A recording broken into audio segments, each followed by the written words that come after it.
ആലപ്പുഴ ചെങ്ങന്നൂരിൽ ദക്ഷിണേന്ത്യൻ എഴുത്തുകാരുടെ മഹാസംഗമമായ പമ്പ സാഹിത്യോത്സവത്തിന് ആറാട്ടുപുഴയിലെ ദി ചാർലി പമ്പ റെമിനിസൻസിൽ തുടക്കമായി. ചടങ്ങ് മുഖ്യമന്ത്രി വി ഡി സതീശൻ ഉദ്ഘാടനം ചെയ്തു. സാഹിത്യത്തിനും കലയ്ക്കും മനുഷ്യജീവിതത്തെയും സാമൂഹിക അന്തരീക്ഷത്തെയും നവീകരിക്കാനുള്ള വലിയ ശേഷിയുണ്ടെന്ന് അദ്ദേഹം പറഞ്ഞു. പമ്പ ഫെസ്റ്റിവൽ ഓഫ് ഡയലോഗ്സിന്റെ 14ാം പതിപ്പാണ് ആരംഭിച്ചത്. ടൂറിസം സാംസ്കാരിക മന്ത്രി PC വിഷ്ണുനാഥ് ഉൾപ്പെടെയുള്ള പ്രമുഖർ പങ്കെടുത്തു.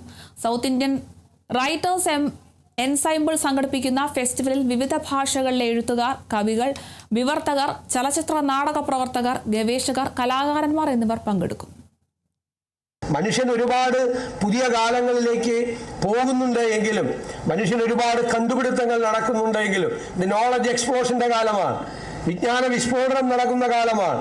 ഓരോ നിമിഷവും പുതിയ അറിവുകൾ ഉണ്ടായിക്കൊണ്ടിരിക്കുന്ന കാലമാണ്. പക്ഷേ മനുഷ്യന്റെ ജീവിതം, സാമൂഹ്യ ജീവിതം, കുടുംബ ജീവിതം എന്നതിൻ്റെ എല്ലാം അടിത്തറ, അതിനെ ഭംഗിയാക്കുന്നത്, അതിന് മനോഹാരിത നൽകുന്നത്, അതിനെ ജീവസുറ്റതാക്കുന്നത് കലയും സംഗീതവും എഴുത്തും തന്നെയാണ് എന്ന തിരിച്ചറിവ് നമുക്കുണ്ടാകണം.